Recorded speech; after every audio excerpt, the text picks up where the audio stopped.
सत्यनारायण व्रत कथा। नमस्कार भाइयों बहनों, जय माँ गायत्री। आप सभी का मेरे YouTube चैनल शुभकर्माही अष्टों में स्वागत है। आज पूर्णमासी के दिन सुनेंगे भगवान सत्यनारायण की व्रत कथा। पूर्णिमा का विशेष महत्व शास्त्रों में बताया गया है। माना जाता है कि इस दिन भगवान विष्णु का पूजन अर्चन करना विशेष फलदायी होता है। जो भी मनुष्य भगवान विष्णु की कृपा प्राप्त करना चाहते हैं उनको पूर्णमासी के दिन भगवान विष्णु की इस कथा का स्मरण करना चाहिए और उनका पूजन करना चाहिए। सत्यनारायण की कथा सुनने से भगवान की हमेशा कृपा बनी रहती है। जीवन के संकट, कलेश, दरिद्रता जैसी समस्याएं दूर हो जाती हैं। माना जाता है कि जो भी मनुष्य श्रद्धा भाव से इस कथा का स्मरण करता है और दूसरों को इस कथा को सुनाता है तो ऐसा करने से भगवान लक्ष्मी नारायण की कृपा सदैव उस घर में बनी रहती है। माना जाता है कि जो भी मनुष्य श्रद्धा भाव से इस कथा को सुनता है उस घर में लक्ष्मी का निवास होता है, क्योंकि जिस घर में भगवान नारायण का स्मरण होता है उस घर में माता लक्ष्मी सदा ही निवास करती हैं, क्योंकि माता लक्ष्मी नारायण की अर्धांगिनी है और जिस घर में उनके पति का लोग स्मरण करते हैं उस घर में उनकी पत्नी सदा निवास करती हैं। इसलिए भगवान लक्ष्मी नारायण की कृपा प्राप्ति के लिए, जीवन की मनोकामनाएं पूर्ति के लिए इस कथा को अवश्य सुनना चाहिए और आपके जो अपने हैं उन्हें भी सुनाना चाहिए। आप सभी से अनुरोध है, अगर आप मेरे चैनल पर पहली बार आए हैं तो प्लीज़ हमारे चैनल को सब्सक्राइब, वीडियो को लाइक और वीडियो को ज़्यादा से ज़्यादा शेयर अवश्य करें, ताकि आपके साथ साथ आपके अपने भी भगवान सत्यनारायण की इस व्रत कथा को सुनकर लाभ ले सकें।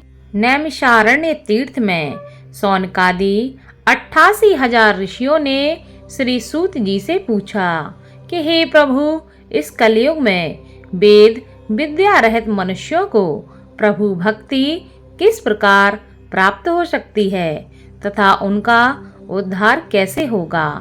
हे मुनि श्रेष्ठ, कोई ऐसा तप, ऐसा कोई व्रत बताइए जिससे थोड़े समय में ही पुण्य प्राप्त हो सके और मनोवांछित फल की प्राप्ति हो सके।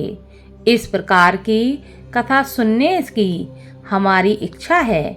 सर्वशास्त्रों के ज्ञाता सूत जी कहते हैं कि हे वैष्णवों, आप सभी ने प्राणियों के हित की बात पूछी है, इसलिए मैं एक ऐसे श्रेष्ठ व्रत को आप लोगों को बताऊंगा जिसे नारद जी ने लक्ष्मी नारायण जी से पूछा था और लक्ष्मीपति ने मुनि श्रेष्ठ नारद जी से कहा था कि आप सब इसे ध्यान से सुनिए। एक समय की बात है, योगी राज नारद जी दूसरे के हित की इच्छा के लिए अनेकों लोकों में घूमते हुए मृत्यु लोक में आ पहुँचे। यहाँ उन्होंने अनेक योनियों में जन्मे प्रायः सभी मनुष्यों को अपने अपने कर्मों द्वारा अनेकों दुखों से पीड़ित देखा। उनका दुख देख नारद जी सोचने लगे कि कैसा यत्न किया जाए जिसके करने से निश्चित रूप से मानव के दुखों का अंत हो जाए। इसी विचार पर मनन करते हुए वह विष्णु लोक पहुँचे। वहाँ वह देवों के ईश भगवान नारायण की स्तुति करने लगे, जिनके हाथों में शंख, चक्र, गदा और पद्म थे, गले में वरमाला पहने हुए थे। स्तुति करते हुए नारद जी कहते हैं कि हे भगवान, आप अत्यंत शक्ति से संपन्न हैं, मन तथा वाणी भी आपको नहीं पा सकती। आपका यदि मध्य तथा अंत नहीं है, निर्गुण स्वरूप सृष्टि के कारण भक्तों के दुख को दूर करने वाले आपको मेरा नमस्कार है। नारद जी की स्तुति सुनकर भगवान विष्णु कहते हैं कि हे मुनि श्रेष्ठ, आपके मन में क्या बात है? आप किस काम के लिए यहाँ आए हैं उसे निसंकोच कहो। इस पर नारद जी कहते हैं कि मृत्यु लोक में अनेक योनियों में जन्मे मनुष्य अपने कर्मों के द्वारा अनेक दुखों को भोग रहे हैं और दुखी रह रहे हैं। हे प्रभु, आप मुझ पर दया रखते हैं तो कृपया करके बताइए कि वो मनुष्य थोड़े प्रयास से ही अपने दुखों से कैसे छुटकारा प्राप्त कर सकते हैं। भगवान श्री नारायण कहते हैं कि मनुष्य की भलाई के लिए तुमने बहुत अच्छी बात पूछी है, जिसके करने से मनुष्य मोह से छूट जाता है। वह बात मैं तुमसे कहता हूँ, सो उसे ध्यान पूर्वक सुनो। स्वर्ग लोक व मृत्यु लोक दोनों में एक दुर्लभ उत्तम व्रत है जो पुण्य देने वाला है। आज प्रेमवश होकर मैं तुम्हें उसके बारे में बताता हूँ। भगवान सत्यनारायण कहते हैं कि सत्यनारायण भगवान का यह व्रत है। अच्छी तरह विधान पूर्वक करके मनुष्य तुरंत ही यहाँ सुख भोग कर मरने के बाद मोक्ष को प्राप्त करता है। भगवान श्री हरि के वचन सुनकर नारद जी कहते हैं कि उस व्रत का फल क्या है, उसका विधान क्या है, यह व्रत किसने किया था और इस व्रत को किस दिन करना चाहिए, सविस्तार करके आप कृपया करके मुझे बताएं। भगवान नारद की बात सुनकर भगवान नारायण कहते हैं कि दुख व शोक को दूर करने वाला यह व्रत सभी स्थानों पर विजय दिलाने वाला है। मानव को भक्ति व श्रद्धा के साथ शाम को श्री सत्यनारायण की पूजा धर्म परायण होकर ब्राह्मणों व बंधुओं के साथ करनी चाहिए। भक्ति भाव से ही नैवेद्य केले का फल, घी, दूध और गेहूं का आटा सवाया लें।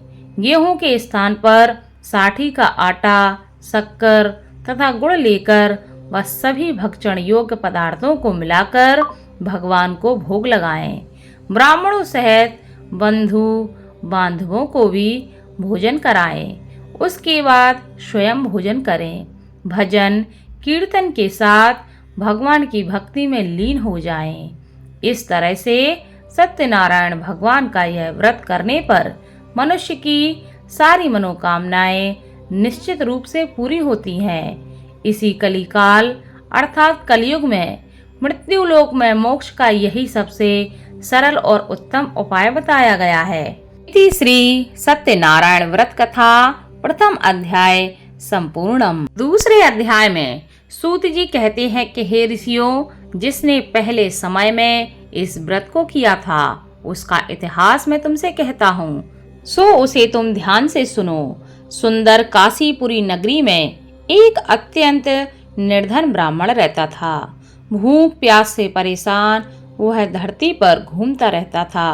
ब्राह्मणों से प्रेम करने वाले भगवान ने एक दिन ब्राह्मण का वेश धारण करके उसके पास जाकर पूछा, हे विप्र, नित्य दुखी होकर तुम पृथ्वी पर क्यों घूमते रहते हो?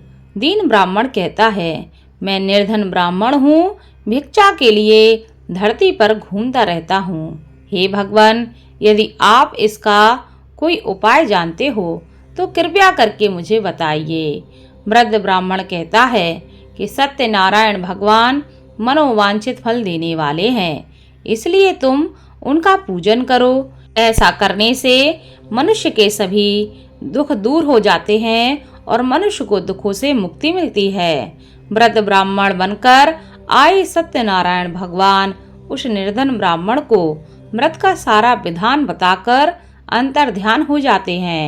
ब्राह्मण मन ही मन सोचने लगा कि जिस व्रत को वृद्ध ब्राह्मण करने को कह गया है मैं उसे जरूर करूँगा। यह निश्चय करने के बाद उसे रात में नींद नहीं आई। वह सवेरे उठकर सत्यनारायण भगवान के व्रत का निश्चय करके भिक्षा के लिए चल दिया। उस दिन निर्धन ब्राह्मण को भिक्षा में बहुत सारा धन मिला, जिससे उसने बंधु बांधवों के साथ मिलकर भगवान श्री सत्यनारायण का व्रत संपन्न किया। भगवान सत्यनारायण का व्रत संपन्न करने के बाद वह निर्धन ब्राह्मण सभी दुखों से छूट गया और अनेक प्रकार की संपत्तियों से युक्त हो गया। उसी समय से यह ब्राह्मण हर माह इस व्रत को करने लगा।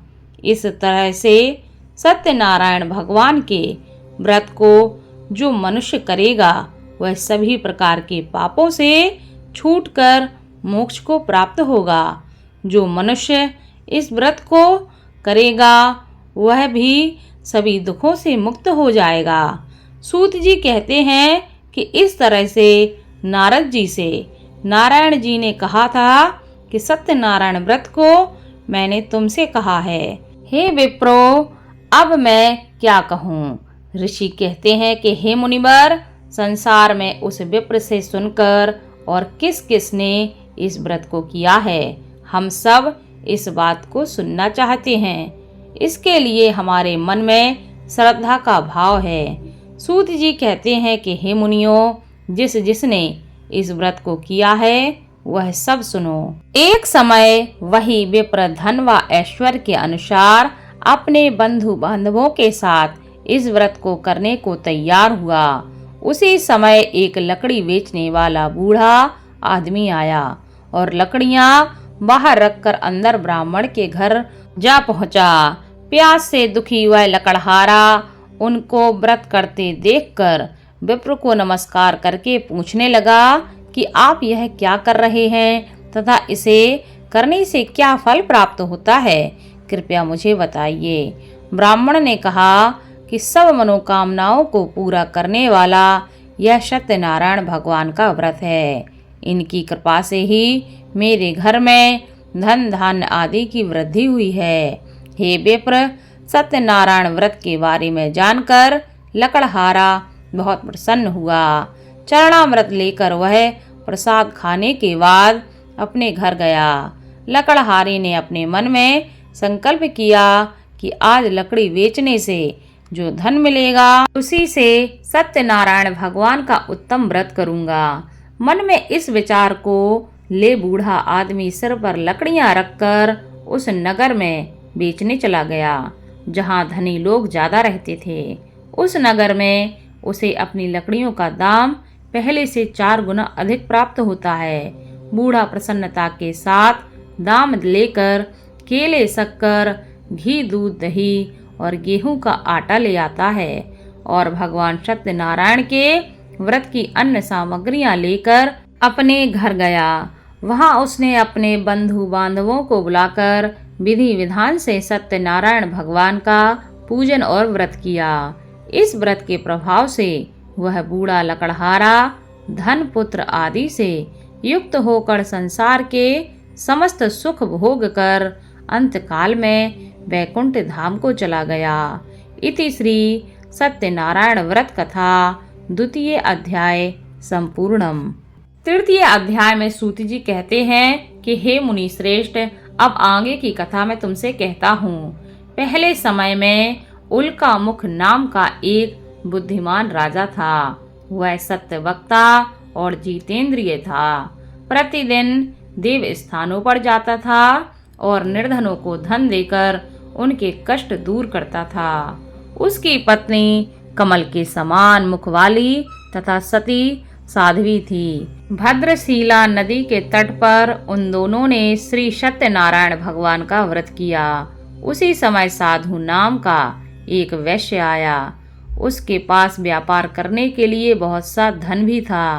राजा को व्रत करते देखकर वह विनय के साथ पूछने लगा कि हे राजन, भक्ति भाव से पूर्ण होकर आप यह क्या कर रहे हैं? मैं सुनने की इच्छा रखता हूँ, कृपया करके इसके बारे में मुझे बताएं। राजा कहता है कि हे साधु, अपने बंधु बांधवों के साथ पुत्रादि की प्राप्ति के लिए एक महाशक्तिमान श्री सत्यनारायण भगवान का व्रत व पूजन कर रहा हूँ। राजा के वचन सुनकर साधु आदर से कहता है कि हे राजन, मुझे इस व्रत का सारा विधान बताइए। आपके कथनानुसार मैं भी इस व्रत को करूँगा। मेरी भी संतान नहीं है और इस व्रत को करने से निश्चित रूप से मुझे भी संतान की प्राप्ति होगी। राजा से व्रत का सारा विधान सुनकर व्यापार से निर्वृत्त हो वह अपने घर जा पहुंचा। साधु वैश्य ने अपनी पत्नी को संतान देने वाले इस व्रत का वर्णन कह सुनाया और कहा कि जब मेरी संतान होगी तब मैं इस व्रत को करूंगा। साधु ने इस तरह के वचन अपनी पत्नी लीलावती से कहे।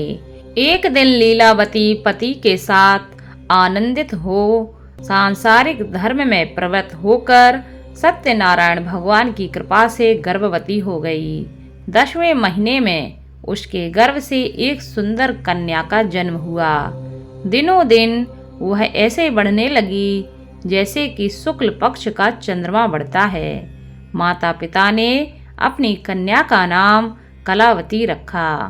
एक दिन लीलावती ने मीठे शब्दों में अपने पति को याद दिलाया कि आपने सत्यनारायण भगवान के जिस व्रत को करने का संकल्प लिया था उसे करने का समय आ गया है। आप इस व्रत को करिए।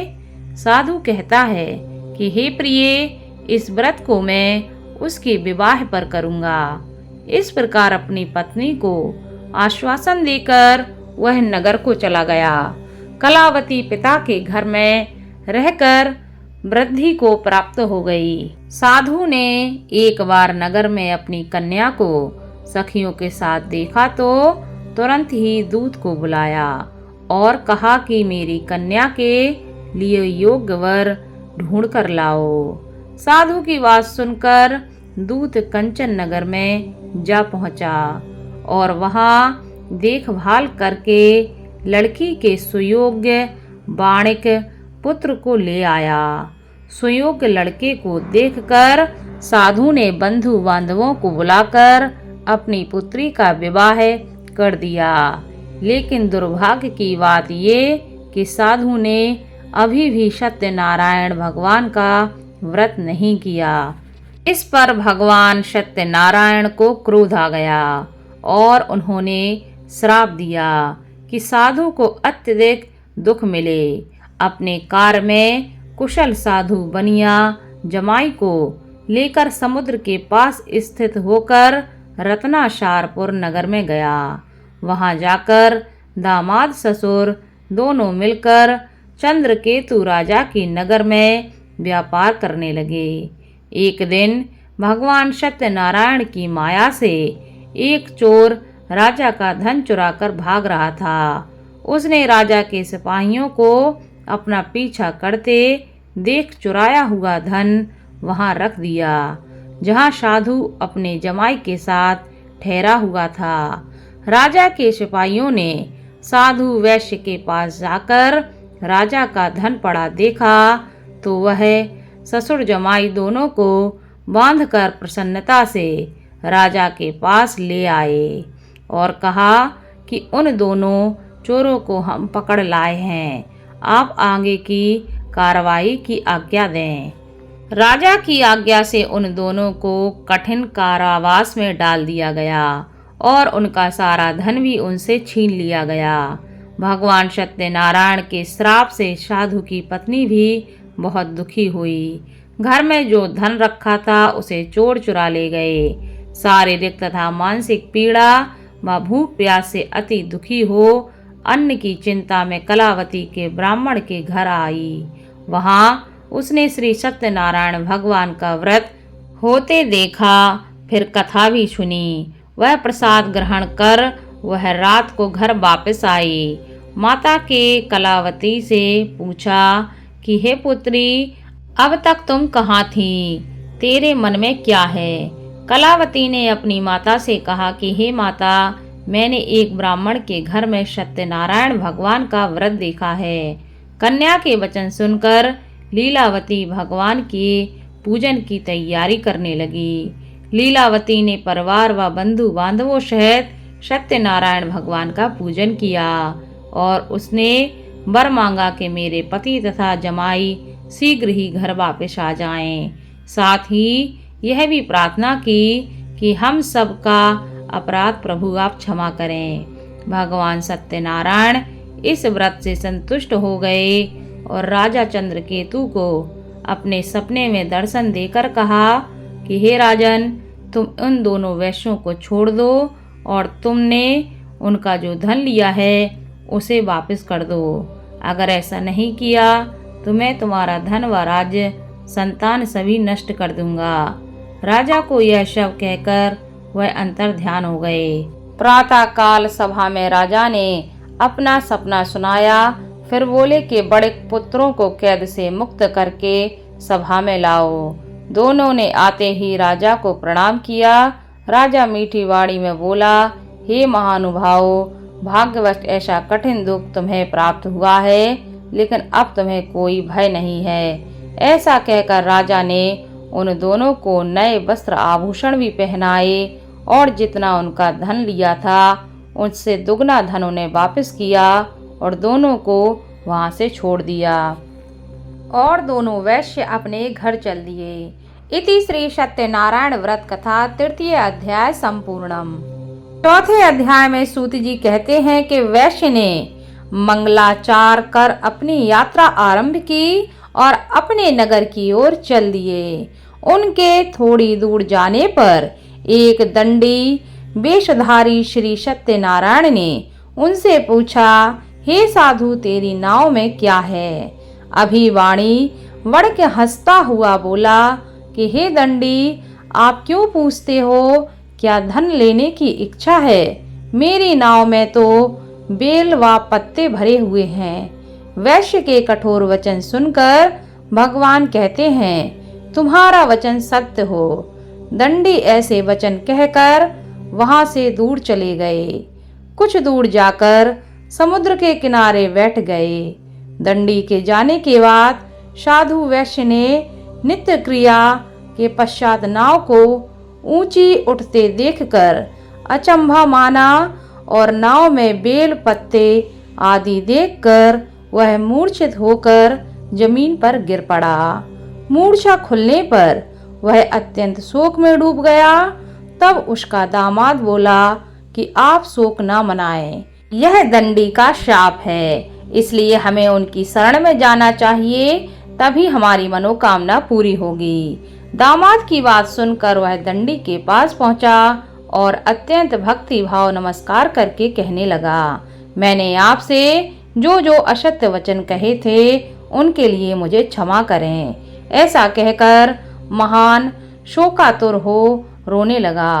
तब दंडी भगवान बोले, हे बड़े पुत्र, मेरी आज्ञा से बार बार तुम्हें दुख प्राप्त हुआ है। तू मेरी पूजा से विमुख हुआ है। साधु बोला कि हे भगवान, आपकी माया से ब्रह्मा आदि देवता भी आपके रूप को नहीं जान पाते। मैं तो अज्ञानी हूँ, कैसे जान सकता हूँ? आप प्रसन्न होइए, अब मैं सामर्थ्य के अनुसार आपकी पूजा करूँगा। मेरी रक्षा करो और पहले के समान नौका में धन भर दो। साधु वैश्य के भक्ति पूर्वक वचन सुनकर भगवान प्रसन्न हो गए और उसकी इच्छा अनुसार वरदान देकर अंतर्ध्यान हो गए। ससुर जमाई जब नाव पर आए तो नाव धन से भरी हुई थी। फिर वही अपने अन्य साथियों के साथ सत्यनारायण भगवान का पूजन कर अपने नगर को चल दिए। जब नगर के नजदीक पहुँचे तो दूत को घर पर खबर करने के लिए भेजा। दूत साधु की पत्नी को प्रणाम करके कहता है, मालिक अपने दामाद सहित नगर के निकट आ गए हैं। दूत की बात सुन साधु की पत्नी लीलावती ने बड़े हर्ष के साथ सत्यनारायण भगवान का पूजन कर अपनी पुत्री कलावती से कहा कि मैं अपने पति के दर्शन को जाती हूँ, तू कार्य पूर्ण करके शीघ्र आ जा। माता के ऐसे वचन सुनकर कलावती जल्दी में प्रसाद छोड़ अपने पति के पास चली गई। प्रसाद की अवज्ञा के कारण भगवान श्री सत्यनारायण भगवान रुष्ट हो गए और नाव सहित उसके पति को पानी में डुबो दिया। कलावती अपने पति को वहां न पाकर रोती हुई जमीन पर गिर गई। नौका को डूबा हुआ देखकर कन्या को रोता हुआ देख साधु दुखी होकर बोला कि हे प्रभु, मुझसे तथा मेरे परिवार से जो भूल हुई हो उसे क्षमा करो। साधु के दीन वचन सुनकर भगवान सत्यनारायण प्रसन्न हो गए और आकाशवाणी हुई कि हे साधु, तेरी कन्या मेरे प्रसाद को छोड़ आई है, इसलिए उसका पति अदृश्य हो गया है। यदि वह घर जाकर प्रसाद खाकर लौटती है तो उसे उसका पति अवश्य मिलेगा।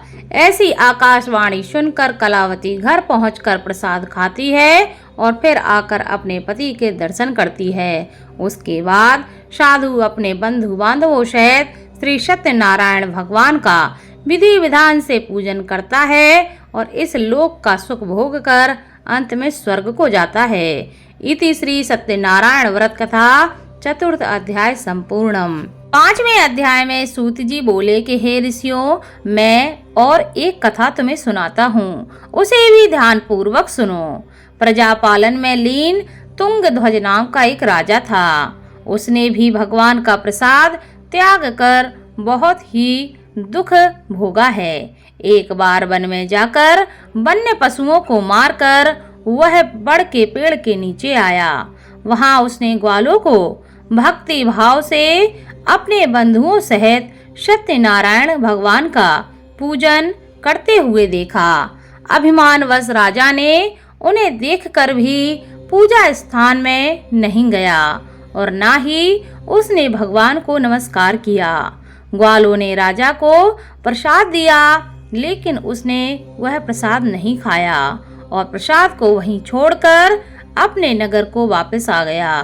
जब वह नगर पहुंचा तो वहां सब कुछ तहस नहस हुआ पाया, तो वह शीघ्र ही समझ गया कि यह सब भगवान ने ही किया है।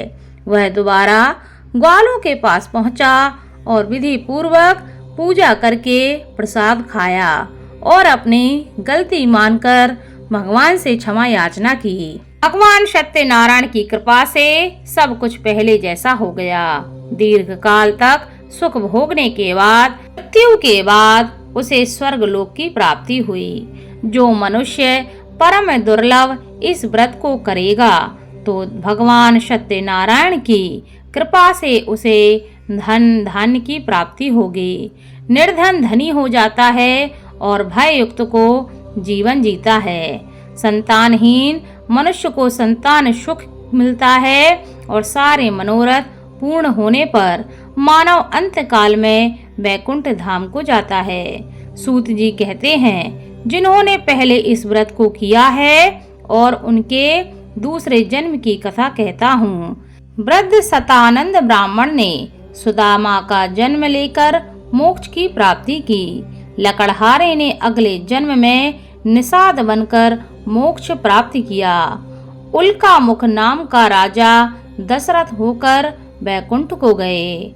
साधु नाम के वैश्य ने मोर ध्वज बनकर अपने पुत्र को आरे से चीरकर मोक्ष पाया।